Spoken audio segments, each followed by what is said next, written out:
all dear students, a very good evening and a very warm welcome here on the ongoing YouTube revision session of December 23 examination, जिसमें हम cover करने वाले हैं सारे 14 chapters and Shantanu sir लेने वाले हैं आपका एक मैराथन, जिसमें वो LR सेशन ले लेंगे। सो पूरे 18 चैप्टर्स का आपका एक धमाकेदार सा रिवीजन हो रहा है। सो लास्ट फ्यू सेशन में हम कंप्लीट कर चुके हैं टाइम वैल्यू ऑफ मनी 2 दिन में, फिर हमने SDOD करा एंड आज बारी है हमारी measure of central tendency and dispersion which is chapter number 14 and this chapter is super duper important.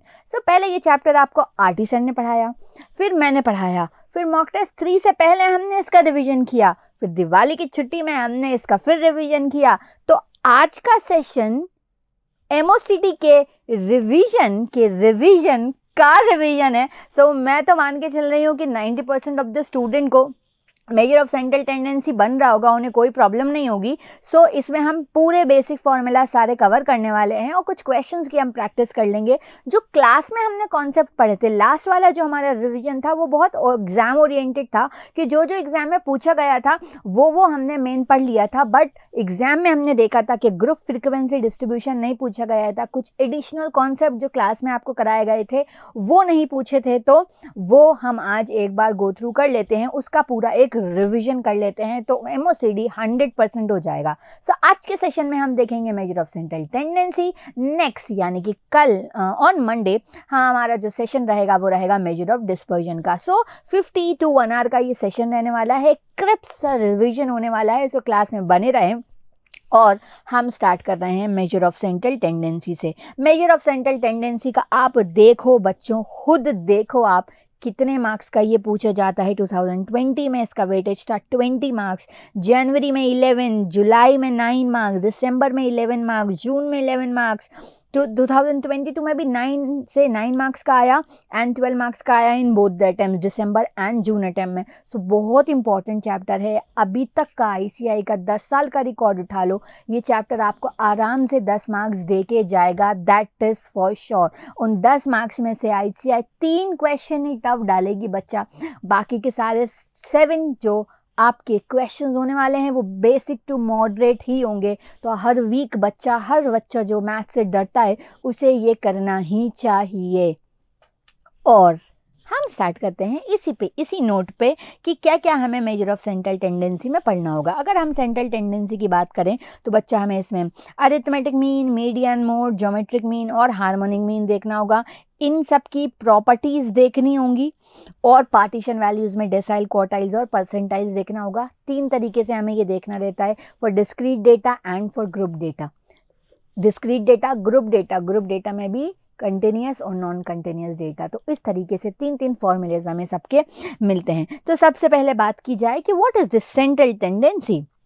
तो सेंट्रल टेंडेंसी का मतलब क्या होता है? सेंट्रल टेंडेंसी का मतलब होता है हमारा नेता कैसा हो। नेता को रिप्लेस कर दो डेटा से, हमारा डेटा कैसा हो। एक ऐसा डेटा, इस पूरे डेटा में से वो डेटा जो इस इंटायर डेटा को रिप्रेजेंट करे, हम उसी को कहते थे मेजर ऑफ सेंट्रल टेंडेंसी। तो मेजर ऑफ सेंट्रल टेंडेंसी का मतलब होता था हमारा नेता कैसा हो, हमारा डेटा कैसा हो, वो क्या डेटा है जो इंटायर डेटा को रिप्रेजेंट करेगा। अब जब हम इसमें बात करते थे सो ये 2 चीज़ें हमें दिखती थी in measure of central tendency, mean, median and mode. जब हम मीन की बात करते थे तो मीन हमारा 3 टाइप का है, geometric mean, harmonic mean, weighted mean, arithmetic mean. ठीक है, अब इसमें जो हमारा मीडियन एंड मोड है ये हमारे कहलाते हैं पोजिशनल सेंट्रल टेंडेंसी। ये हमारी कहलाती है पोजिशनल सेंट्रल टेंडेंसी। बाकी की जो सारी चीज़ें बची ये कहलाती हैं हमारी मैथमेटिकल सेंट्रल टेंडेंसी। और ये प्रीवियस ईयर का क्वेश्चन है, पास्ट ईयर में से किसी तो ईयर का क्वेश्चन है कि इसमें से क्या पोजिशनल सेंट्रल टेंडेंसी है, जो पोजीशन पे डिपेंड करता है मीडियन एंड मोड। सो ये ध्यान रखना, 3 कॉमन जो सेंट्रल टेंडेंसीज है हमारी वो है मोड, मीड एंड मीडियन।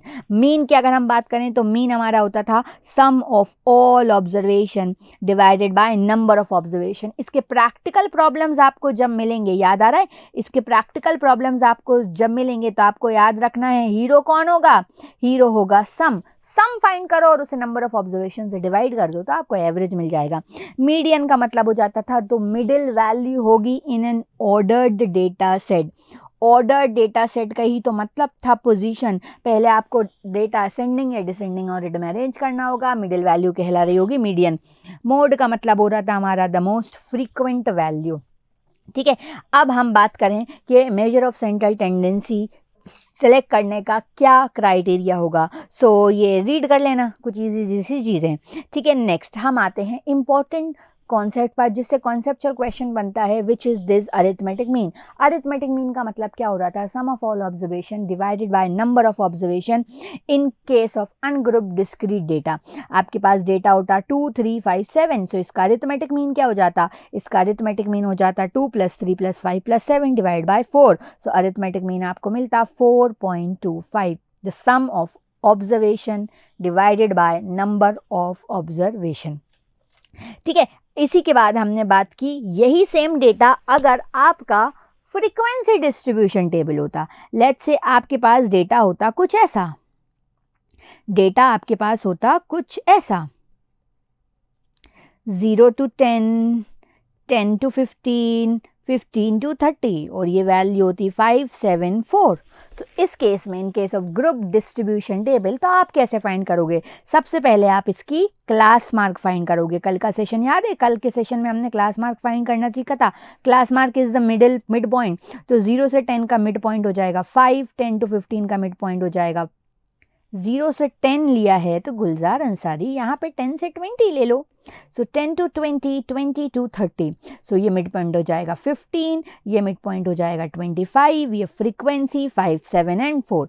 सो अब हम इसका मीन फाइंड करेंगे, तो इसका मीन फाइंड करने के लिए मीन का फॉर्मूला क्या होगा, summation of F of X divided by summation of F. F का एक्स से मल्टीप्लाई करना है, एफ का एक्स से मल्टीप्लाई करना है और m plus m plus m plus करते जाना है एंड देन प्रेस करना है MRC divided by number of observation, divided by number of observation, तो 5 + 7 + 4, number of observation is what, number of observation is 16। अब हम ये सम फाइंड कर लेते हैं, तो 5 × 5m plus 15 × 7m plus and 25 × 4m plus MRC divided by number of observation which is 16, तो mean हमारा आ गया 14.375। ये हमारे पास था फ्रीक्वेंसी डिस्ट्रीब्यूशन टेबल कंटिन्यूस। अब अगर ये कंटिन्यूस नहीं होता तो आपको पता है क्या करना था, अगर ये होता मेरे पास 0 से 10, लेट्स से ये होता 11 to 20 और ये होता 21 to 30, so class mark class boundary -0.5 कर देते, +0.5 कर देते और ये क्वेश्चन सॉल्व कर देते, तो ये हमारा बन रहा था पूरा अरिथमेटिक मीन। यहाँ से अगर हम बात करें, ये हमारा स्टेप डेविएशन मेथड है।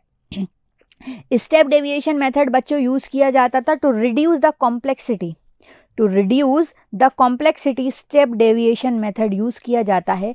पर आपको ये करने की ज़रूरत ही नहीं है क्योंकि आपके पास तो कैलकुलेटर है, आपकी तो कॉम्प्लेक्सिटी ऑलरेडी रिड्यूस है, कितना भी बड़ा नंबर आ जाए m + करके आप उसे सॉल्व कर देंगे। ठीक है, सो यहाँ पे हमें एक क्वेश्चन मिल रहा है, जैसे कि ये देखो 350 to 369, 370 to 389, 390 to 409, 410 to 429, ये कंटिन्यूस नहीं है, तो पहले से कंटिन्यूस बनाया है, तो 350 में माइनस किया तो क्या मिला, 349.5 से 369.5, ये 369.5 से 389.5 और हमने इसे कंटिन्यूस बनाया। फिर मीन हम फाइंड करेंगे summation of F of X divided by summation of F, so आपको मीन मिल जाएगा। ठीक है, नेक्स्ट क्वेश्चन की अगर हम बात करें, नेक्स्ट क्वेश्चन एक इजी सा क्वेश्चन, एग्जाम्पल 14.1.1 कह रहे हैं, following are the daily wages in rupees for 9 workers, compute the mean wage. तो मीन वेज कैसे फाइंड करेंगे, सम ऑफ ऑल ऑब्जर्वेशन करना है बस आपको, तो हम सारी ऑब्जर्वेशन को ऐड कर देते हैं। तो 58 + 62 + 48 + 53 + 70 + 52 + 60 + 84 + 75 डिवाइड करना है हमें नंबर ऑफ ऑब्जर्वेशन से जो थी 9, सो मीन आपको मिल गया कितना 62.444 and that is it. Now next फिर हमारे पास ऐसे ही क्वेश्चन है, फिर हमारे पास ये मीन पूछ रहा है हमसे, what is the mean and median for the following data. Exercise set C का एक क्वेश्चन है, 5 to 14 है, सो 5 to 14 है तो इसे कंटिन्यूस कर लो 4.5 से 14.5 तक, 14.5 से 24.5, 25 एंड देन 24.5 से 34.5, 34.5 से 44.5, 44.5 से 54.5 एंड 54.5 से 64.5। ये हमने इसको कंटिन्यूस कर लिया। कंटिन्यूस करने के बाद अब हम इसका क्लास मार्क फाइंड करें, तो क्लास मार्क फाइंड करें तो 14.5 माइनस 4.5, ये हाइट कितनी आ रही है, डिफरेंस कितना है 10, तो पहला फाइंड कर लेते हैं, उसमें प्लस 10 करते जाएंगे। तो 4.5 प्लस 14.5 डिवाइडेड बाई 2, ये मुझे मिल रहा है 9.5। इसमें ऐड कर दो 10 तो 19.5, फिर इसमें ऐड कर दो 10 तो 29.5, फिर इसमें ऐड कर दो 10 तो 39.5, 49.5, 59.5, ये हमारा आ गया क्लास मार्क। अब हमें मिल गई फ्रीक्वेंसी, तो ऑलरेडी गिवन थी 10, 32, 26, 14 एंड 10, ये हमारे पास क्लास मार्क आ गया, ये हमारे पास फ्रीक्वेंसी आ गई। अब हमें सिर्फ इसे कैलसी से इस फॉर्मूले में पुट करना है and that's how you get the answer. ठीक है, इस पे बेस्ड क्वेश्चन नहीं पूछे गए थे, तो इसलिए हमारे रिवीजन के सेशन में नहीं मिला था। आप लोग अब जल्दी से कैलसी पे सॉल्व करके आंसर बताओ फटाफट। m प्लस m माइनस करना है, गिविंग यू दिस 10 सेकेंड। सबसे पहले फ्रीक्वेंसी फाइंड कर लो, 10 plus 18 plus 32 plus 26 plus 14 plus 10, so summation of all the frequency आ रहा है 110। एक बार और क्रॉस चेक करूँ क्या, वरना आप लोग कमेंट बॉक्स में गदर कर देते हो। 10 plus 18 plus 32 plus 26 plus 14 plus 10, ये आ रहा है 110। अब हम मल्टीप्लाई एम प्लस करते जाएंगे, तो 9.5 multiply with 10 m plus 19.5 multiply with 18, 10 plus this multiply with 32 m plus 39.5 multiply with 26 m plus 49.5 multiply with 14 m plus and 59.5 multiply with 10 m plus mrc divided by number of observations। so आपको ये मिल रहा है 33.68। so mean की value बच्चों आ रही है 33.68 which is option A. Mean हमारा आ गया। मीडियन अभी हमने सीखा नहीं है, मीडियन में भी आगे आपको बता देती हूँ। तो ये हमने कॉन्सेप्ट सॉल्व किया, एक क्वेश्चन डिफिकल्ट सॉल्व किया ऑफ म्यूचुअली इंक्लूसिव या फिर नॉन ओवरलैपिंग क्लासिफिकेशन का SDOD के लैंग्वेज में अगर हम बोलें तो। नाउ ये मीन मीडियन फिर से फाइंड करना है, तो ये आप फाइंड करेंगे। नाउ हम next day 2 of our class में हमने पढ़ा था properties of arithmetic mean. Properties of arithmetic mean बहुत सारी हैं, ध्यान से सुनेंगे, जल्दी बोलेंगे। अगर सारी ऑब्जर्वेशन कांस्टेंट हैं तो मीन भी क्या रहने वाला है, कांस्टेंट। बोलेंगे कि the sum of deviation taking from arithmetic mean is always 0।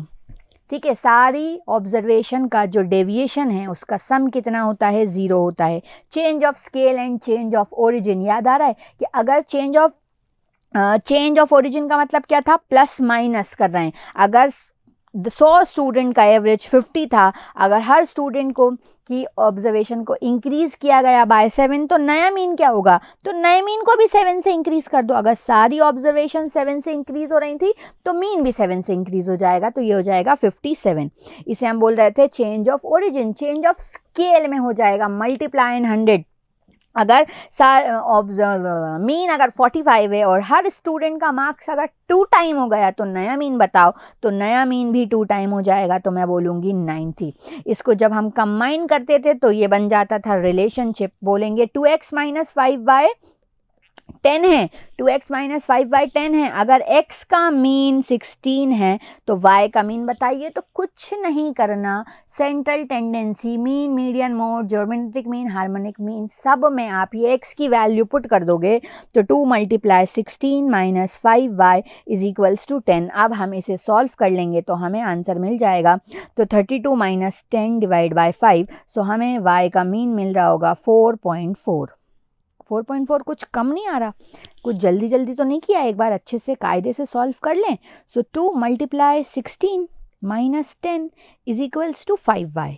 16 multiply 2 is 32, 32 minus 10 divide by 5, 4.4। y का मीन कितना आ रहा है, 4.4। अगर कुछ गलत हो गया होगा तो आप लोग तो कमेंट बॉक्स में एक्टिव ही हो ना, लाइव चैट में एक्टिव रहना, समझ जाना कोई मैम ने जल्दी में गलती कर दी है।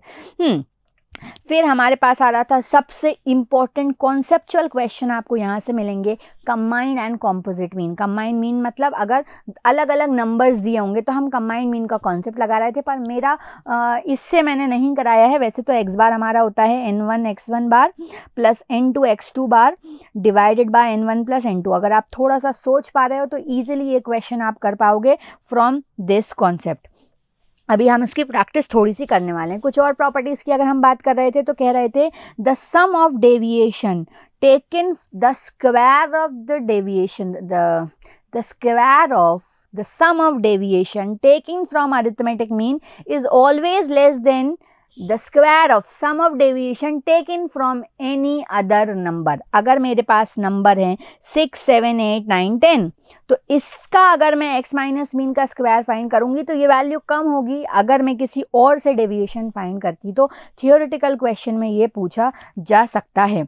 कुछ और एक्स्ट्रा प्रॉपर्टीज जब हमने क्लास में करी थी, पहले n नेचुरल नंबर का मीन होता है n+1/2, n इवन नंबर का मेरे पास मीन होता है n+1 first, n odd number का मीन होता है n। मीन को ग्राफिकली फाइंड नहीं कर सकते, मीन सबसे best measure of central tendency है।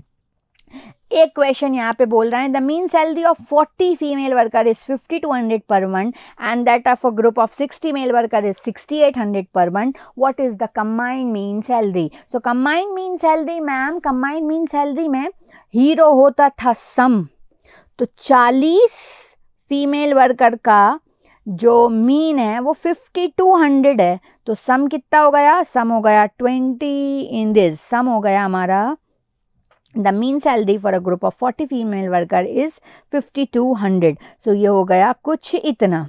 फिर बोलना है the mean of 60 worker is 6800, तो 60 multiply with 100, 60 multiply with 6800, तो ये हो गया कुछ इतना। हमसे पूछ रहे हैं what is the salary of all the people। तो मैंने क्या बोला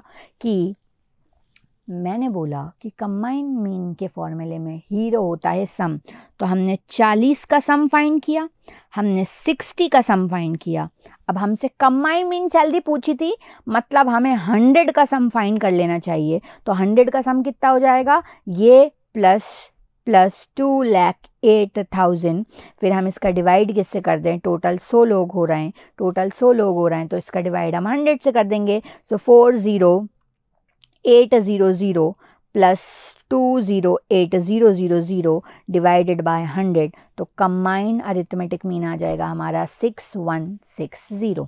नेक्स्ट इजी सा क्वेश्चन है, set B exercise 14। If there are 3 observation 15, 20, 25 then the sum of deviation from arithmetic mean, sum of deviation from the arithmetic mean 0 होता है, find करने की ज़रूरत ही नहीं है। अगर बोलते the square of sum of deviation from arithmetic mean तो हम मिनिमम वाले ऑप्शन पे टिक कर देते। Next, if there are 2 groups containing 30 and 20 observation having 50 and 60 arithmetic mean then the combined mean is what? तो हम करेंगे कैलसी पे 30 multiply 50 m plus 20 multiply 60 m plus MRC divided by number of observation थी 50, so कैलसी पे हमें फटाफट करना चाहिए था। Memory clear, 30 multiply 50 m plus 20 multiply 60 m plus MRC divided by number of observation जो कि था 50, सो हमें मिला 27 answer. If there are 2 groups 30 into 50, एक बार फिर से कर लेती हूँ, 30 multiply 50 m plus and then 20 का अरिथमेटिक मीन 60 है, तो 20 multiply 60 m plus MRC divided by number of observation जो कि था 50, सो हमें अरिथमेटिक मीन मिला 54। हमें अरिथमेटिक मीन कितना मिला? हमें अरिथमेटिक मीन मिल गया 54। Is this clear everyone? Now ये important category of the question है, जब नंबर मिस होगा, नंबर जो हमसे बोल रहे हैं ना इतने लोगों का मीन इतना है, इतने लोगों का मीन इतना है, तो जब नंबर मिस होगा तो आप इसे मिक्सचर एंड एलिगेशन वाले कॉन्सेप्ट से कर सकते थे। The average salary of a group of unskilled worker is 10,000। Unskilled workers जो हैं उनकी एवरेज सैलरी कितनी है? एवरेज सैलरी है 10,000। जो स्किल्ड वर्कर हैं उनकी एवरेज सैलरी कितनी है? उनकी एवरेज सैलरी है 15,000। और जो कंबाइंड एवरेज सैलरी है वो कितनी है 12,000, तो अब उठा के इसे माइनस कर दो। सो 15 माइनस 12 ये हो गया 3000, 10 12 माइनस 10 ये हो गया कितना 2000। सो ये रेशो अनस्किल्ड और स्किल्ड वर्कर का रेशो कितना आ गया 3/2। सो अब हमसे पूछ रहे हैं what is the percentage of skilled worker, तो स्किल्ड वर्कर का परसेंटेज कितना हो जाएगा 2 divided by 5 multiply with 100। So 2 divide by 5 multiply with 100। सो ये स्किल्ड वर्कर का परसेंटेज आ गया कितना 40%।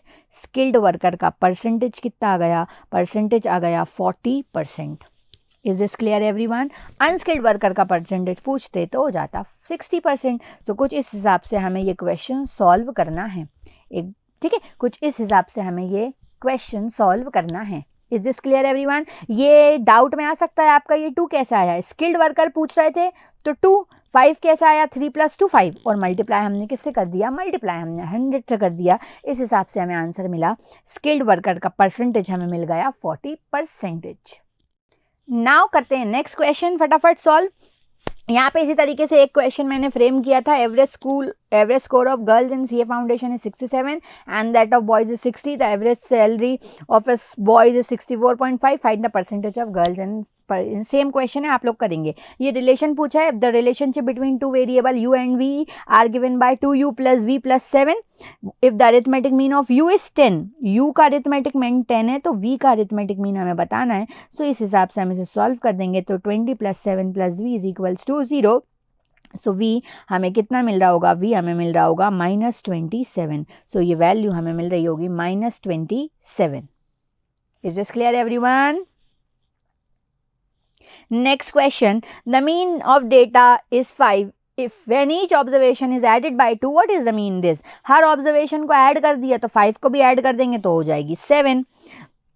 इस तरीके से ये बहुत सारे क्वेश्चंस हैं स्लाइड में अटैच, ठीक है। एक क्वेश्चन आप ये देख सकते हो, expenditure of a company per item in a various year, what is the average amount of interest per year which the company has to pay during this period. हमसे एवरेज इंटरेस्ट पूछा है। अब इस में आप देखोगे तो बहुत सारे दिए, salary, fuel, bonus, interest, taxes, पर आपसे इंटरेस्ट का एवरेज पूछा है तो इंटरेस्ट ये रहा। सो इसका एवरेज कितना हो जाएगा 23, मेमोरी क्लियर करी, 23.4 + 32.5 + 41.6 + 36.4 + 49.4 डिवाइड कर दिया, ये कितनी ऑब्जर्वेशन है, डिवाइड कर दिया 5 से, तो आंसर आ रहा है 36.66 विच इज़ ऑप्शन बी। ठीक है, तो कुछ इस हिसाब से आप ये क्वेश्चन सारे सॉल्व कर सकते हो। बच्चों मैथ्स में डरो मत, डरने की कोई ज़रूरत नहीं है, आराम से प्रैक्टिस करो और लेवल 1 एंड लेवल 2 पढ़कर पास हो जाओ। लेवल 3 को थोड़ा बहुत टच कर लो, यूट्यूब रिवीजन सेशन का कर लो, सर भी मॉर्निंग में सेशंस ले रहे हैं, बुकलेट सॉल्व करा रहे हैं, तो वहाँ से कर लो, जितना बन रहा है उतना कर लो। लेवल 3 में आपको पता ही क्या आता है, PNC, theoretical distribution, probability and differentiation integration, in 4 chapter का जितना बन रहा है उतना कर लो।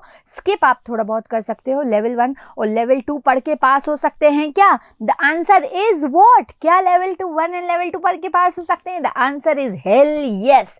अगर आप उस वक्त डरे नहीं तो आपको डरना नहीं है, काम रहना है और प्रैक्टिस करते रहो, और लेवल 1 लेवल 2 पढ़ के डेफिनेटली हर बच्चा पास होने वाला है आज। Now moving on to few next question. ये कुछ क्वेश्चंस हैं recent PYQs, question number 1 to end this. जल्दी जल्दी 2 मिनट की वीडियो पॉज करो और मुझे इसके आंसर बताओ कमेंट बॉक्स में। आंसर तो बोल्ड है, चेक कर लेना कि आपको ये आंसर बन रहा है क्या। ठीक है, एक ये एक्स्ट्रा क्वेश्चन कॉन्सेप्ट हमने क्लास करा था कि अगर हम किसी ऑब्जर्वेशन को रिप्लेस कर दें तो नई वाली वैल्यू क्या होगी। ये कैटेगरी ऑफ द क्वेश्चन पूरे एवरेजेस में से मिसिंग था, ये आपसे पूछ सकते हैं। सो देखो क्वेश्चन को क्या कह रहा है, the average weight of 4 men is increased by 3। 4 man जो थे उनका ओवरऑल एवरेज वेट जो है वो इंक्रीज हो जाता है 3 kg से when a weight with 120 is replaced by another man. जब 120 वाले जिसका वेट 120 था अगर हम उसे रिप्लेस कर दें किसी और से तो the weight of new person is what. Class में डिस्क्राइब में आपको समझाया था पूरा, पर मैंने आपको इसकी इस शॉर्ट ट्रिक बताई थी। जो न्यू ऑब्जर्व्ड वैल्यू है वो क्या हो जाती है, replaced value plus number of person multiply with increased value. So हम यहाँ पे जो रिप्लेस्ड वैल्यू क्या है, कितने वजन वाले आदमी को रिप्लेस कर रहे हैं, 120, इसमें हम क्या ऐड कर देंगे, number of observation multiply with increase value. Her value किससे इंक्रीज हो रही है, 3 से, सो ये हमें मिलेगा 120 plus 12 which is what, which is 132, which is option C. तो कुछ इस हिसाब से आपको ये क्वेश्चन सॉल्व करना है। रिप्लेस वैल्यू, मेरे पास 4 लोगों का एवरेज वेट जो है वो 3 से इंक्रीज हो रहा था, अगर 120 वाले को रिप्लेस करके किसी और इंसान को ले आए, तो इसी तरीके से एक नेक्स्ट क्वेश्चन था, इसमें डिक्रीज हो रही होगी, तो न्यू ऑब्जर्व वैल्यू क्या हो जाएगी, replace value minus number of person into decrease value. 4 लोगों का एवरेज डिक्रीज हो गया 3 से, अगर 120 वाले पर्सन को रिप्लेस किया, सो ये हो गया 120 माइनस 4 इंटू 3, सो 120 माइनस 12, आपको आंसर मिल रहा होगा 108। इसका एक कॉन्सेप्चुअल क्वेश्चन भी हमने क्लास में करा था। Average age of 24 boys of a class is decrease by 3 months when one boy of age 20 year is replaced with a new boy. तो 20 ईयर्स वाले को रिप्लेस किया है, डिक्रीज हो रही है, तो मैंने यहाँ माइनस लगा दिया। नंबर ऑफ बॉयज 24 थे, पर कंफ्यूज यहाँ पे करा 3 months। 3 months को हम क्या लिख सकते हैं, 3 months को हम लिख सकते हैं 3 डिवाइड बाई 12, हमें ईयर में लिखना पड़ेगा क्योंकि 20 और 24 ईयर में है। तो इसको हम सॉल्व करेंगे तो 3 1 जार 3, 3 4 जार 12, 4 1 जार 4, 4 2 4, 6 जार, हमें ये मिलेगा 4 6 जार 24, तो 20 माइनस 16 हमें कितना मिल गया, हमें मिल गया 14 ईयर्स। तो ये एक इम्पॉर्टेंट कैटेगरी ऑफ हमारा क्वेश्चन था। नाउ हम आगे बढ़ें तो हम आ जाएं पार्टीशन वैल्यूज़ पर। Partition values least important chapters. अभी तक का अगर हम कॉन्सेप्ट देखें तो कभी इससे क्वेश्चन नहीं पूछा गया है, सिर्फ एक बार डेसाइल वैल्यू पूछी गई थी।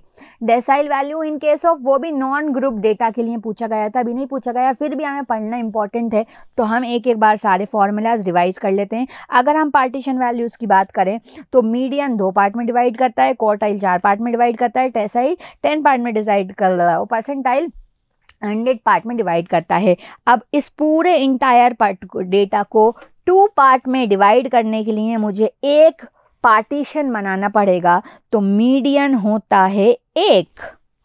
मीडियन इंटायर डेटा को 2 पार्ट में डिवाइड करता है, पर 2 पार्ट में डिवाइड करने के लिए एक पार्टीशन डालना पड़ेगा, तो मीडियन 1 होगा। अगर मैं बात करती क्वार्टाइल की, तो क्वार्टाइल इंटायर डेटा को 4 पार्ट में डिवाइड करना है, तो अगर 4 पार्ट में डिवाइड करना है तो मुझे पार्टीशन बनाने पड़ेंगे, 3 पार्टीशन बनाने पड़ेंगे।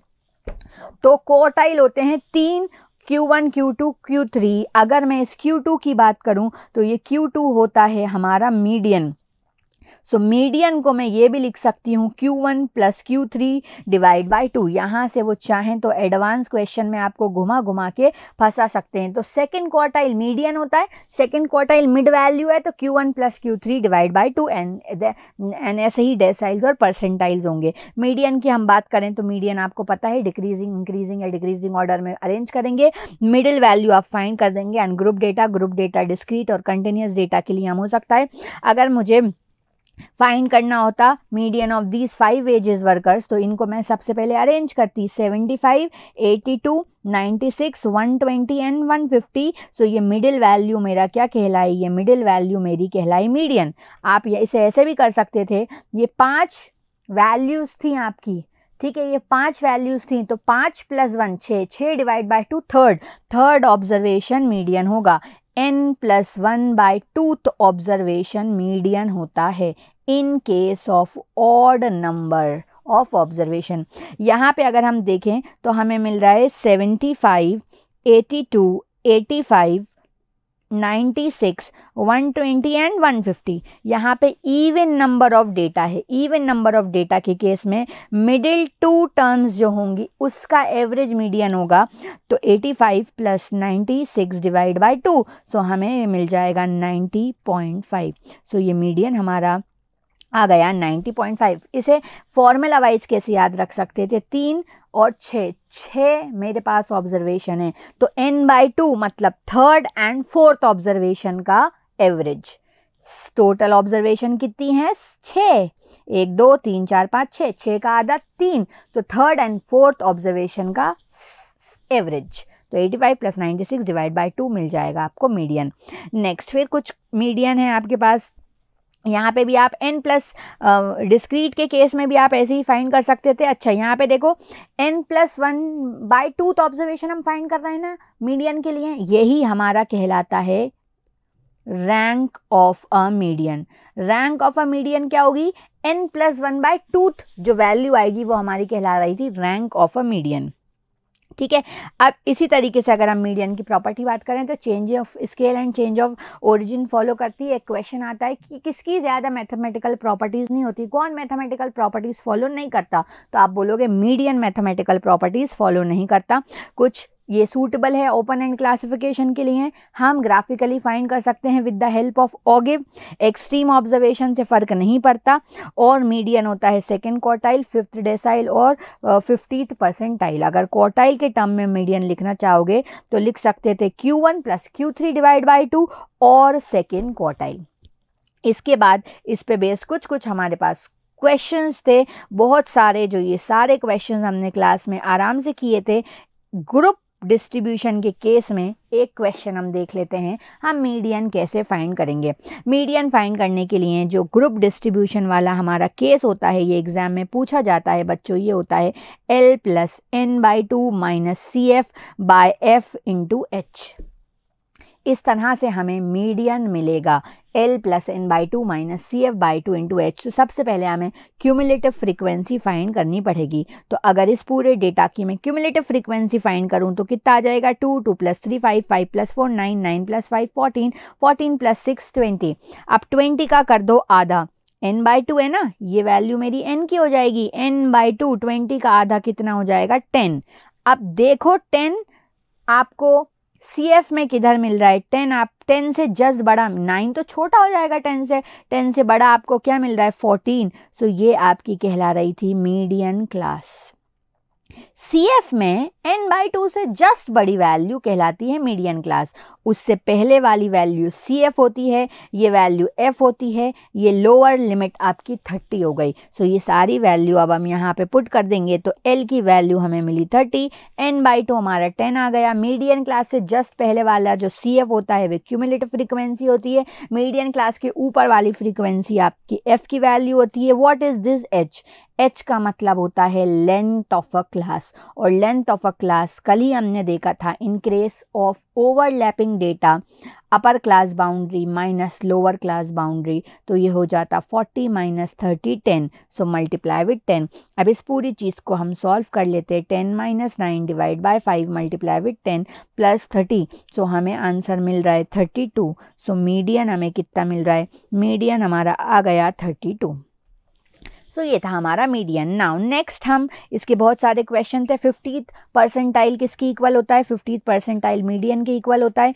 विच of the following measure does not possess mathematical property, किस में नहीं होती, मीडियन में। The median value of set of observation बताना है, सो इसको आप इंक्रीजिंग ऑर्डर या डिक्रीजिंग ऑर्डर में अरेंज करेंगे और मिडिल वैल्यू फाइंड कर लेंगे। 1 2 3 4 5 6 7 8 8 हमारे पास ऑब्जर्वेशन है, 8 का आधा होता है 4, तो 4 और 4th एंड 5th ऑब्जर्वेशन का एवरेज हो जाएगा हमारा मीडियन वैल्यू। जब आप उसको इंक्रीजिंग ऑर्डर में अरेंज करते हो तो बीच का तो आपको दिख ही जाता है। Now the next few question, ये आपको मॉड्यूल और बुकलेट के क्वेश्चन मिल रहे होंगे। अगर आपको ये स्लाइड भी आप ऑर्डर में सॉल्व कर लेते हो तो आपका अच्छा खासा मेजर ऑफ सेंट्रल टेंडेंसी हो जाएगा। रीसेंट ईयर के क्वेश्चंस कुछ ये रहे, the median of the following set of classification, median हमें फाइंड करना है। यहाँ पे 4x - 10y = 20 है। x का मीडियन अगर 10 है तो y का मीडियन क्या होगा, x की जगह 10 पुट कर दो, 4 × 10 - 10y = 20। तो ये क्या हो गया, 40 - 20 = 10, तो 20 = 10y, तो ये y की वैल्यू आ गई हमारी 2। The median of the following observation, इसको इंक्रीजिंग ऑर्डर में अरेंज करना, मिडिल वैल्यू फाइंड कर देना, आ जाएगा। ठीक है, सो नेक्स्ट अब हम चलते हैं मीडियन के बाद वाली वैल्यूज़ पर, जो कि थी हमारी पार्टीशन वैल्यूज़। जो 2-3 पार्टीशन वैल्यूज़ बच रही थी वो थी हमारे पास quartiles, decile and percentile. Quartile, decile और परसेंटाइल की अगर हम बात करें तो ये ध्यान से देख लो, आपसे इससे रिलेटेड सारे क्वेश्चन बन जाएंगे। अगर डिस्क्रीट डेटा की मैं बात करूं, डिस्क्रीट डेटा आपको दिया होगा, तो डिस्क्रीट डेटा की मैं बात करूंगी तो आप क्वार्टाइल या पैसाइल या परसेंटाइल कैसे फाइंड करोगे? kn+1 है तो ऑब्जर्वेशन फाइंड करना रहेगा आपको। फिर वो जैसे आ गया 2.75 ऑब्जर्वेशन, तो 2.75 ऑब्जर्वेशन का मतलब क्या होगा? 2 सेकेंड और थर्ड ऑब्जर्वेशन के बीच में है, तो second observation plus 0.75 of what? Third और सेकेंड ऑब्जर्वेशन का डिफरेंस। ठीक है, तो एक एक क्वेश्चन हम इसका सॉल्व करके देख लेते हैं जिससे आपको क्लियर हो जाए। Let's take this question. यहाँ पे हमसे बोल रहे हैं find the following are the wages of the labourers, और ये डेटा आपको दिया है। सबसे पहला काम होगा हमें इसे इंक्रीजिंग ऑर्डर में या डिक्रीजिंग ऑर्डर में अरेंज कर लें। सो यहाँ पे स्मॉलेस्ट वैल्यू मुझे दिख रही है आई गेस 56, फिर मुझे वैल्यू दिख रही है 56 नहीं दिख रही, 50 दिख रही है। सो 50, 56, 65, 75 2 times, and then 80, then 82, then 90, then 120 and 130। कुछ छूटा क्या? 1 2 3 4 5 6 7 8 9 10, 1 2 3 4 5 6 7 8 9 10। ठीक है, ये इंक्रीजिंग डेटा में हमने अरेंज कर लिया। अब हमें डिस्क्रीट का केस था, तो डिस्क्रीट के केस में partition value, kth partition value का फॉर्मूला क्या होता है? kn+1 डिवाइडेड बाय जो भी हम फाइंड कर रहे हैं, जितने भी पार्ट्स में वो उसको डिवाइड करता है। ठीक है, तो सबसे पहला है Q1, तो Q1 ये K की वैल्यू 1 हो गई। नंबर ऑफ ऑब्जर्वेशन आपके पास कितनी थी? 1 2 3 4 5 6 7 8 9 10, तो 10+1 11। क्वार्टाइल कितने पार्ट में डिवाइड करता है इंटायर डेटा को? 4, सो 11/4 ऑब्जर्वेशन। 11/4 ऑब्जर्वेशन का मतलब हो गया 2.75 ऑब्जर्वेशन। तो second observation plus 0.75, 0.75 of what? 2.75। 2.75 कहाँ होगा? सेकेंड और थर्ड के बीच में, तो third observation minus second observation का डिफरेंस। तो सेकेंड ऑब्जर्वेशन है 56, 0.75 इज 0.75, थर्ड ऑब्जर्वेशन है 65 और सेकेंड ऑब्जर्वेशन है 56। सो ये हमारा हो जाएगा 50, 65 माइनस 56 मल्टीप्लाई विद 0.75 प्लस 56, तो ये आपका आंसर आया 62.75। सो हमारा जो फर्स्ट क्वार्टाइल आ गया, जो फर्स्ट क्वार्टाइल हमारा आया वो आया, फर्स्ट क्वार्टाइल हमारा जो आया वो आया 62.75। Is this clear everyone? इसी तरीके से D6 दिख रहा है हमें। D6 का फॉर्मूला क्या हो जाएगा? 6 है तो 6, 10+1 11। डेसाइल इंटायर डेटा को कितने पार्ट में डिवाइड करता है? 10 पार्ट में, तो 6/10 मतलब 66 डिवाइड बाय 10, 66 डिवाइड बाय 10 हो जाएगा 6.6 observation. 6th observation plus 0.6, 7th observation minus 6th observation. अब हम देख लेते हैं 6th और 7th ऑब्जर्वेशन क्या है। 1 2 3 4 5 6, 3 और 3 6, 80 एंड 82।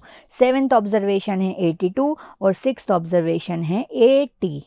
सो 80 प्लस 0.6 इंटू 2, तो 0.6 इंटू 2 प्लस 80, तो ये आपको मिल रहा है 81.2। तो 6th डेसाइल आया आपका 81.2। सो ये फॉर्मूला था इन केस ऑफ डिस्क्रीट। इसको ध्यान से देखो, क्वार्टाइल मीडियन था तो 2, क्वार्टाइल था तो 4, डेसाइल था तो 10, परसेंटाइल होता तो 100। फिर इंक्रीजिंग ऑर्डर में अरेंज करते K आएगा। फर्स्ट क्वार्टाइल है तो K की वैल्यू 1, थर्ड डेसाइल है तो K की वैल्यू 3, 55th परसेंटाइल है तो K की वैल्यू 55। इस तरह से हम ये सॉल्व करेंगे। Now in case of group data same median वाला फॉर्मूला आपको समझ में आया तो ये भी समझ में आएगा। मीडियन क्या था? L + n/2 - CF/F × H। हमने यहाँ n/2 क्यों लिया ये समझ लो। n/2 मीडियन एक ही होता था, मीडियन एक ही होता था ना सिर्फ, तो 1n।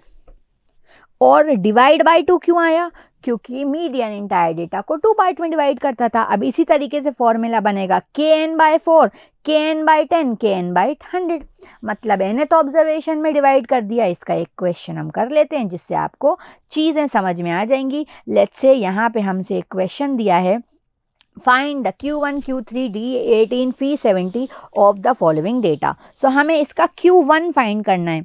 तो Q1 की क्या फॉर्मूला? L + 1n/10, 1n/4, क्योंकि Q1 है ना, 1 है तो यहाँ 1 आ गया, n/4 क्योंकि क्वार्टाइल इंटायर डेटा को 4 में डिवाइड करता है, माइनस CF/F इंटू H।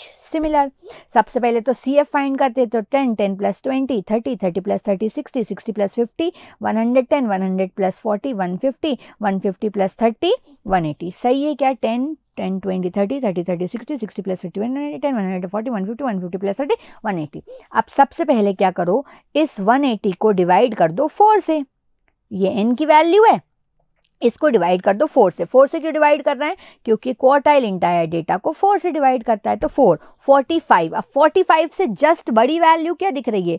45 से जस्ट बड़ी वैल्यू दिख रही है आपको 60, तो ये कहलाएगी आपकी क्वार्टाइल क्लास। तो इससे ऊपर वाला हो गया आपका CF, ये हो गया F, ये हो गई आपकी L की वैल्यू, और H की वैल्यू हो गई 10। अब आराम से आप ये फाइंड कर सकते थे।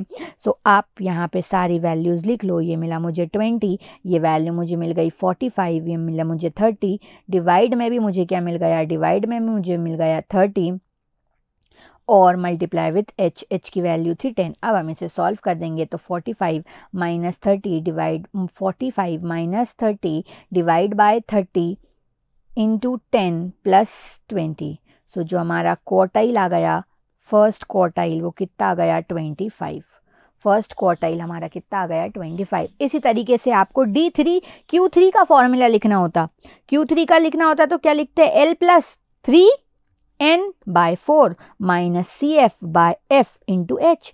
इसी तरीके से 8th डेसाइल आपको लिखना होता तो L plus 8n, decyl entire data को 10 पार्ट में डिवाइड करता है, माइनस CF/F इंटू H। अब ये सारे क्वेश्चन आपको स्लाइड में ऑलरेडी मिल चुके हैं सॉल्व। तो P70 कितना हो जाएगा? L प्लस 70 है तो कितना हो जाएगा? 70n divide by 10 minus CF into H divide by F।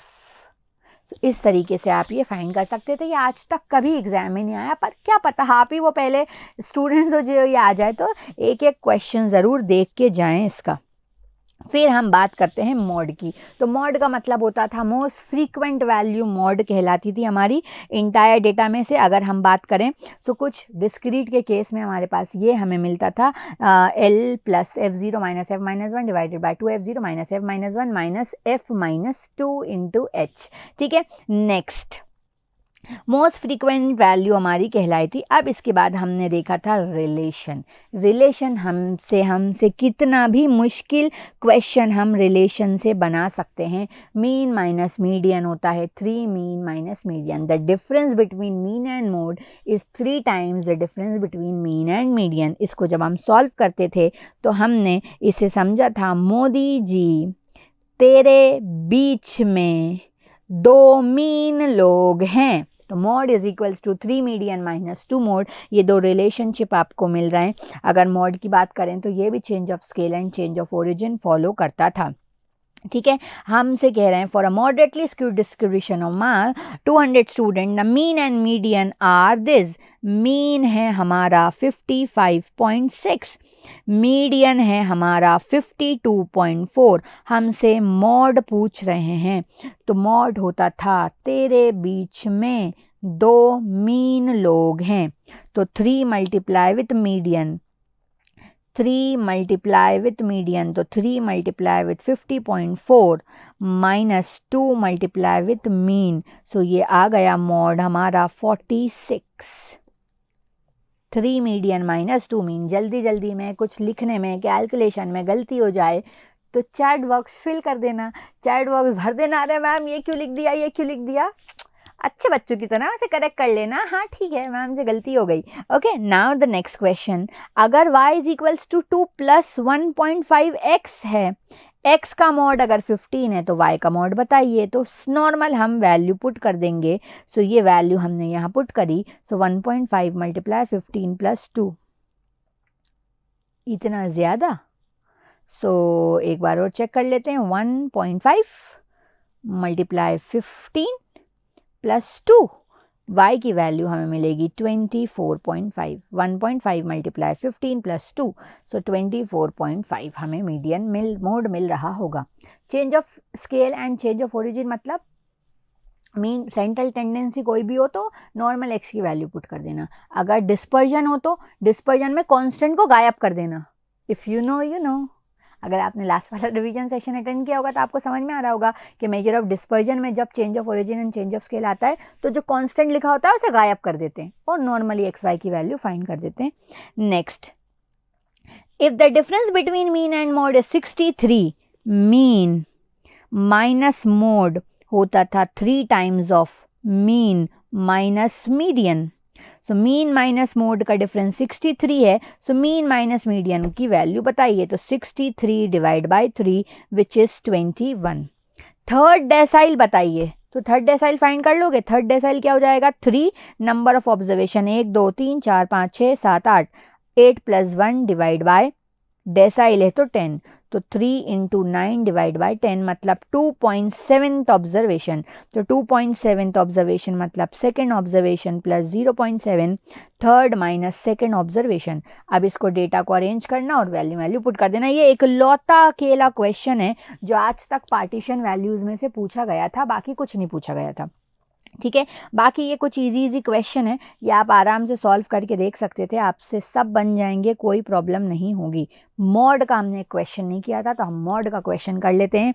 Find the mod of the following data. हमें ये एक डेटा दिया है और हमें इसका मॉड फाइंड करना है. तो मॉड का फॉर्मूला क्या हो जाता था? मेन तो फॉर्मूला है, फॉर्मूला याद होना चाहिए. L plus f0 minus f minus 1 divided by 2f0 minus f minus 1 minus f minus 2. ये फॉर्मूला है आपका. सो कहाँ से स्टार्ट करो? सबसे पहले तो क्लास में मैंने ये कैसे कराया था? क्लास में मैंने ये कराया था, कुछ करने की ज़रूरत नहीं है. जो मैक्सिमम फ्रीक्वेंसी है उसका डबल कर दो. सो मैक्सिमम फ्रीक्वेंसी का डबल कर दिया, आसपास वालों को माइनस कर दो, आसपास वालों को माइनस कर दिया, फिर इसे मेमोरी में स्टोर कर दो. फिर जो मैक्सिमम वैल्यू फ्रीक्वेंसी है उसका साइड वाले से माइनस करो, डिवाइड कर दो MRC से, मल्टीप्लाई कर दो H से. H कितना था? H था 3. फिर डिवाइड कर दो 12 से, तो आंसर मिल रहा होगा आपका 14.6. क्लास में कुछ स्टूडेंट मुझसे पूछ रहे थे कि मैम ट्रिक से वो डायरेक्ट दिमाग से सॉल्व कराता तो अच्छा था. तो ऐसा था, इतना लोड आपको नहीं देना है.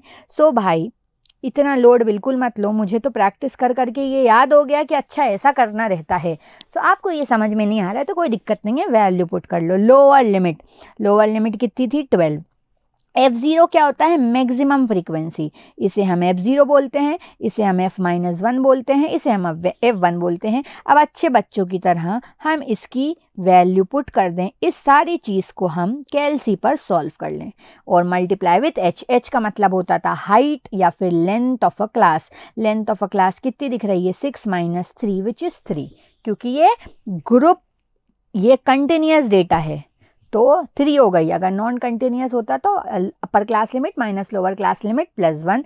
सो ये हमें वैल्यू कितनी मिल गई? 3. किसी को भी माइनस कर सकते हैं, इन जब सबको माइनस कर रहा होगा तो सबको ही 3 मिल रहा होगा. सो इस हिसाब से हमने सॉल्व किया. ठीक है, तो जिस प्रैक्टिस करके मुझे समझ में आ गया कि अच्छा जो मैक्सिमम फ्रीक्वेंसी उसका डबल करना है, आसपास वालों को माइनस करना है, मेमोरी में स्टोर करना है, फिर मैक्सिमम फ्रीक्वेंसी के साइड वाले को माइनस करना है, डिवाइड करना है MRC से और दिस दैट दिस.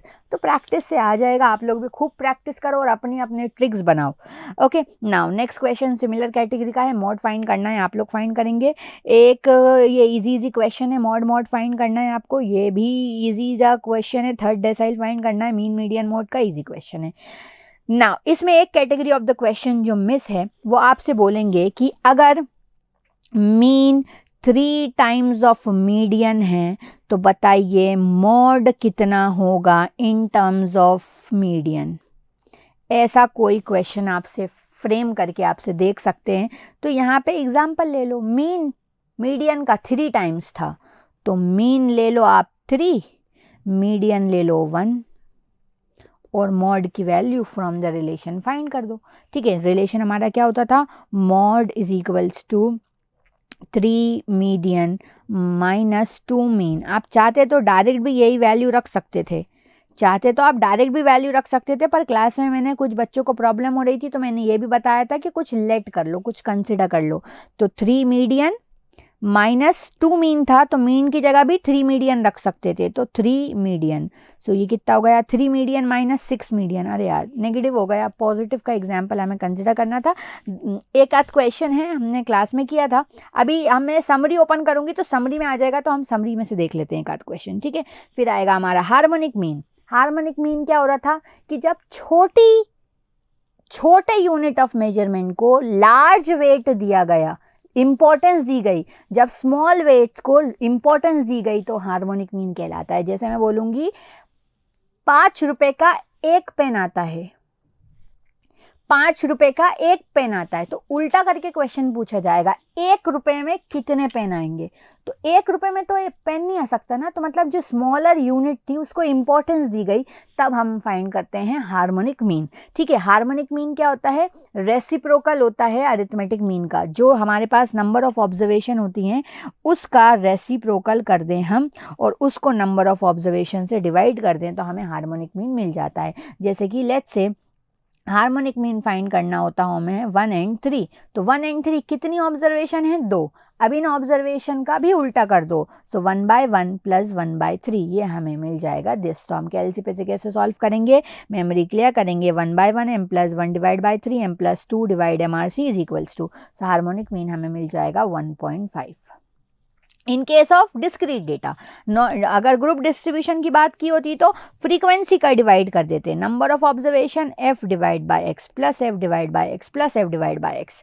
ठीक है, x आई जो भी x1 x2 x3, अगर और ग्रुप बना देते तो हम क्लास मार्क ले लेते, मिड वैल्यूज ले लेते, तो यहाँ से हमें हार्मोनिक मीन मिलता। प्रॉपर्टीज़ की बात करें तो अगर सारे ऑब्जर्वेशन कांस्टेंट हैं तो हार्मोनिक मीन भी कांस्टेंट रहेगा। कंबाइंड हार्मोनिक मीन हम फाइंड कर सकते हैं। कंबाइंड हार्मोनिक मीन हमारा हो जाता है n1 + n2 / n1/h1 + n2/h2। अगर हमसे एप्लीकेशन बेस्ड क्वेश्चन पूछेंगे तो जब भी एवरेज स्पीड की बात कर रहे होंगे तो एवरेज स्पीड में हम हार्मोनिक मीन फाइंड करते हैं, बट वो डायरेक्ट आप फाइंड कर सकते हो 2xy / x + y से। 2xy / x + y से आप डायरेक्ट हार्मोनिक मीन फाइंड कर सकते थे। जैसे बोला find the harmonic mean of 4, 6 and 12, तो कितनी ऑब्जर्वेशन है, 3, 4 का रेसिप्रोकल, 6 का रेसिप्रोकल और 10 का रेसिप्रोकल। कैलसी उठाया, m पहले डिनोमिनेटर सॉल्व होगा कि न्यूमरेटर डिनोमिनेटर में ज्यादा चीजें होती हैं तो पहले डिनोमिनेटर सॉल्व करते हैं। 1/4m + 1/6m + 1/10m+, फिर हमने किया कितनी ऑब्जर्वेशन है, 3/MRC = 5.80 समथिंग आ रहा है। मेरा कैलसी जल्दी मैं सॉल्व करती हूँ तो गलत हो जाता है, एक बार और कंफर्म कर लेते हैं हम। 1/4m + 1/6m+ and then 1/10m+, फिर 3/MRC = सो हमें हार्मोनिक मीन मिल रहा है यहाँ पे 5.806। ये डिस्क्रीट का केस था। अब अगर हम ग्रुप डिस्ट्रीब्यूशन की बात करें तो यहाँ पे हम करते थे f का डिवाइड x से, उल्टा f का डिवाइड x से, तो 2/2, 3/4, 3/8 एंड 2/16। नंबर ऑफ ऑब्जर्वेशन कितनी है, 2, 3, 5, 5 और 5 10। सो नंबर ऑफ ऑब्जर्वेशन है हमारे पास, स्टेट समीशन ऑफ f होता है नंबर ऑफ ऑब्जर्वेशन। इसे हम कैलसी उठाते और सॉल्व कर देते, सो हमें मिलता दिस। तो ये मेरा होगा 2/2m + 3/4m + 3/8m + 2/16m + 10/MRC = सो ये हार्मोनिक मीन हमारा आ गया 4.444। ठीक है, सो इन केस, अच्छा अब और यहाँ पे ग्रुपिंग कर देते, अगर 0 से 10, 10 से 20, 20 से 30 तो क्लास मार्क ले लेते हैं, मिड पॉइंट। अगर ग्रुप डेटा नहीं होता तो अपर क्लास लिमिट में से -+0.5, लोअर क्लास लिमिट में से -0.5, पहले से ग्रुपिंग कर लेते हैं, फिर क्लास मार्क फाइंड करते, फिर कर लेते हैं। ठीक है, तो कुछ हिसाब से हमें ये क्वेश्चन मिल रहा है। नाउ अब हम बात करते हैं आगे हार्मोनिक मीन, ज्योमेट्रिक मीन और अरिथमेटिक मीन के रिलेशन की। पहले ज्योमेट्रिक मीन मुझे बता देना चाहिए था, पर चलो अब स्लाइड पॉपअप हो गई है तो मैं बता देती हूँ। ये 3 नंबर हैं, इनका हार्मोनिक मीन, अरिथमेटिक मीन और ज्योमेट्रिक मीन 4 नंबर हैं। आप इनका जब अरिथमेटिक मीन फाइंड करोगे बच्चा, तो अरिथमेटिक मीन कितना हो जाएगा, 6 + 8 + 12 + 36 / 4। सो अरिथमेटिक मीन आ गया आपका 15.5। इसका हार्मोनिक मीन फाइंड करोगे तो हार्मोनिक मीन कितना हो जाएगा, 1/6m + 1/8m + 1/12m + 1/36m + MRC, नहीं 4/MRC = सो हार्मोनिक मीन आ गया 9.931। ज्योमेट्रिक मीन फाइंड करना है, 4 नंबर्स हैं तो सबको मल्टीप्लाई करें, 6 × 8 × 12 × 36। ज्योमेट्रिक मीन का अब इस 4 का 1/4 रूट फाइंड करना था, 2 बार अंडर रूट, तो ज्योमेट्रिक मीन आया 12। अब यहाँ से आप कंक्लूड कर सकते हो कि अरिथमेटिक मीन सबसे बड़ा है, उससे छोटा ज्योमेट्रिक मीन है, उससे छोटा ज्योमेट्रिक मीन है और सबसे छोटा हार्मोनिक मीन है। अरिथमेटिक मीन सबसे बड़ा है, फिर हमारे पास ज्योमेट्रिक मीन है, फिर हार्मोनिक मीन है। सो अगर हमारे पास अलग अलग ऑब्जर्वेशन होती हैं, ठीक है, हमारे पास अगर डिस्क्रीट डेटा है, अलग अलग ऑब्जर्वेशन है, तो अरिथमेटिक मीन सबसे बड़ा होता है, उससे छोटा ज्योमेट्रिक मीन, उससे छोटा हार्मोनिक मीन। पर अगर पूरी ऑब्जर्वेशन इक्वल है, सो अरिथमेटिक मीन, हार्मोनिक मीन और ज्योमेट्रिक मीन इक्वल हो जाएंगे। सो इसको जब कंबाइन करके लिखेंगे तो लिखेंगे arithmetic mean and geometric mean is greater than equals to harmonic mean. ठीक है, सो ये साइंस का ध्यान रखना है। अगर बोलेंगे सारी ऑब्जर्वेशन इक्वल, तो अरिथमेटिक मीन, ज्योमेट्रिक मीन और हार्मोनिक मीन इक्वल हो जाएगा। अनइक्वल ऑब्जर्वेशन के लिए अरिथमेटिक मीन सबसे बड़ा, उससे छोटा ज्योमेट्रिक मीन, उससे छोटा harmonic mean. A B C D E F G H, A B C D E F G H, ऐसे भी याद कर सकते हो, ऑर्डर में चल रहा है ना। ओके, अब इसके रिलेशनशिप की बात करें तो जी का मतलब था ज्योमेट्रिक मीन, और जी से जी पे भी पढ़ा था, याद है? जीपी में ज्योमेट्रिक मीन होता था under root of A and C, तो वहां से आप याद रख सकते हो ज्योमेट्रिक मीन का स्क्वायर होता है A into H, geometric mean हो जाता है under root of A and H. जैसे बोल रहे हैं अगर arithmetic mean and geometric mean आपका 10 और 8 है तो हार्मोनिक मीन बताइए, तो आप ये यूज़ कर सकते थे G square is equals to H. Geometric mean 8 है, अरिथमेटिक मीन 10 है और एच की वैल्यू बताना है, तो 64 डिवाइडेड बाय 10, तो हार्मोनिक मीन मिल जाएगा 6.4। अब वो इससे नंबर ऑफ क्वेश्चंस फ्रेम करके दे सकते हैं आपको। हार्मोनिक मीन 3 और 5, 4, 5 का बताना है, तो 3 1/3 प्लस 1/4 प्लस 1/5। ठीक है, फिर आपको अरिथमेटिक मीन और ज्योमेट्रिक मीन 10 और 25 दिया है, तो हार्मोनिक मीन बताना है, आप आराम से फाइंड कर लोगे। कुछ इस तरीके के आपको क्वेश्चंस मिल रहे होंगे। एक ट्रेन की वेलोसिटी है, एक ट्रेन की वेलोसिटी है आपकी, एक ट्रेन की हाफ ऑफ इट्स वेलोसिटी है v1, the rest of this velocity is v2, then the average velocity in the whole journey क्या होती है 2xy divided by x plus y. इन्होंने xy की जगह v1 v2 लिख दिया, तो 2v1 v2 divided by v1 plus v2 करना है आपको। ठीक है, नेक्स्ट आपसे पूछा है an automobile travel from Patna to Delhi at this kilometre that kilometre. बहुत बड़ा सा क्वेश्चन है और आपसे एवरेज स्पीड की बात कर रहे हैं, तो इसमें से आप क्या फाइंड करोगे, हार्मोनिक मीन, अरिथमेटिक मीन या ज्योमेट्रिक मीन।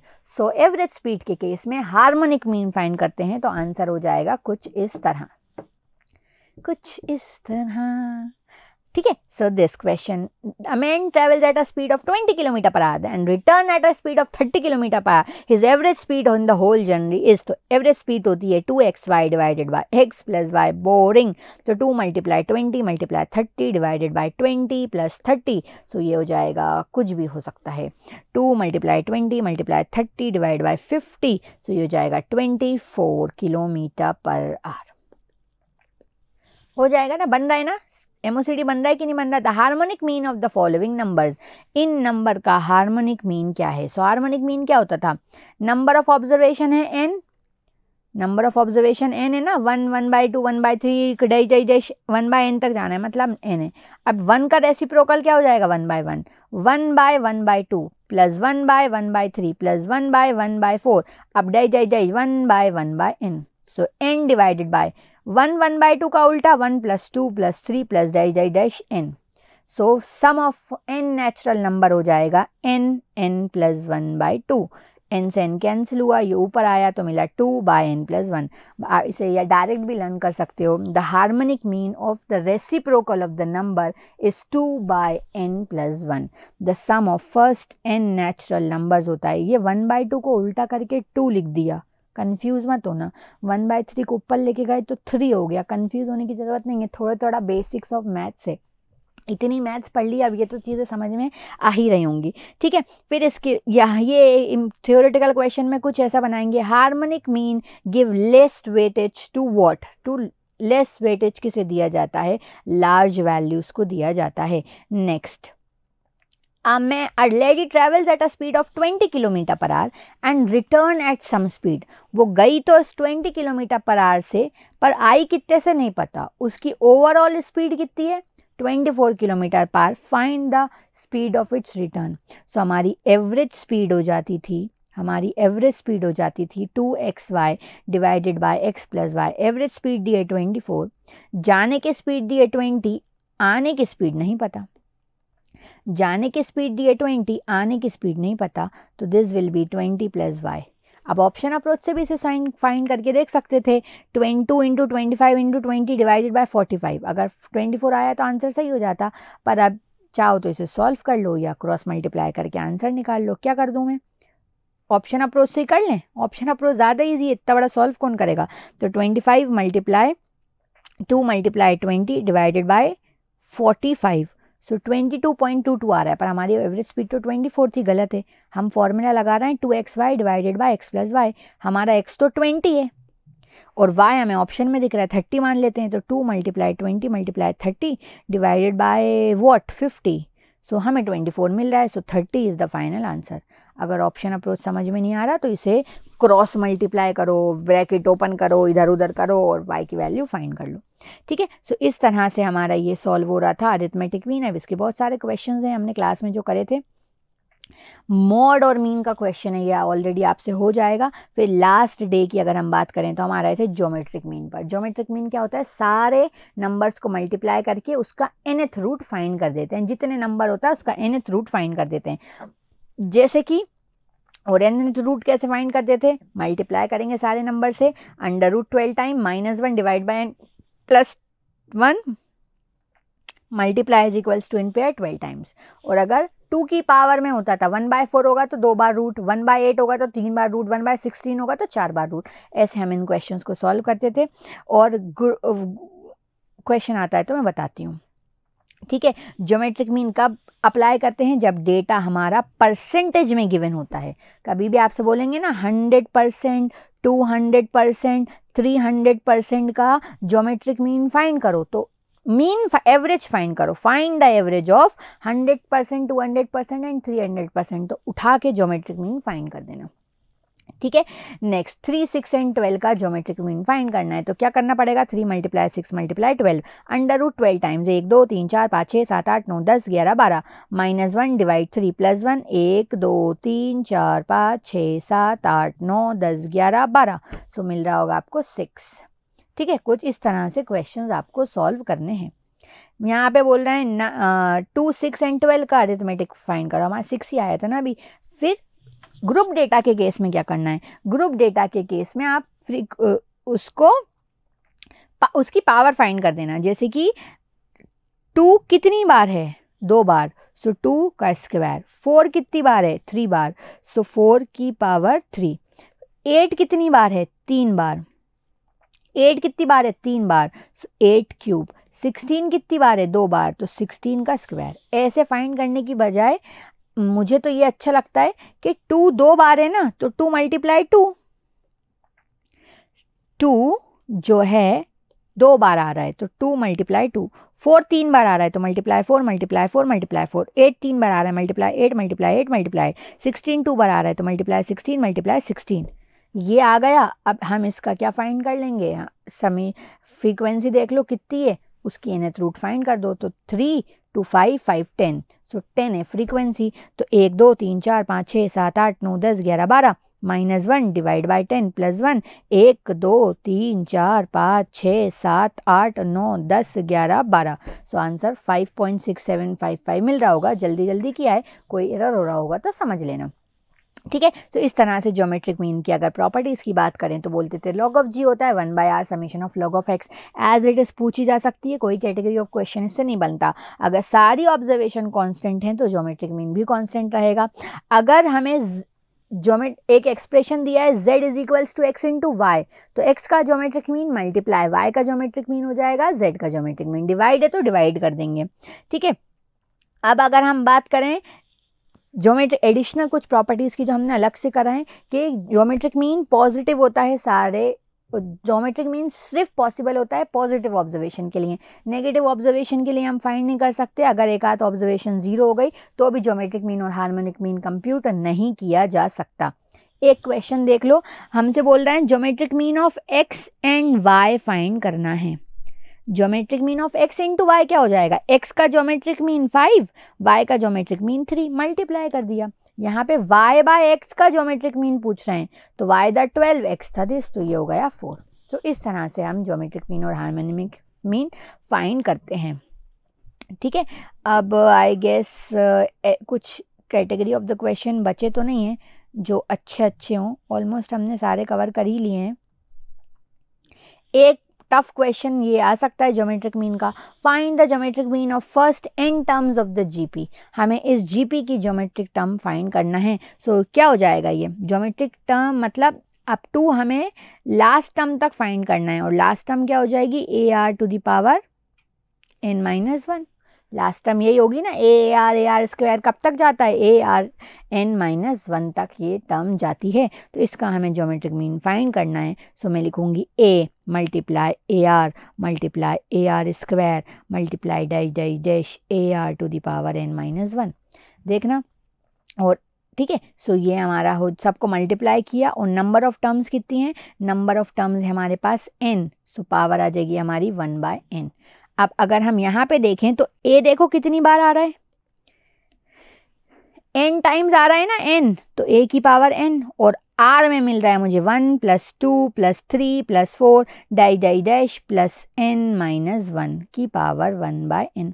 यहाँ पे आके ये कॉम्प्लेक्स हो जाएगा, sum of n terms of the GP, the sum of n terms of the AP होता है n, फर्स्ट n टर्म्स होता है n+1/2।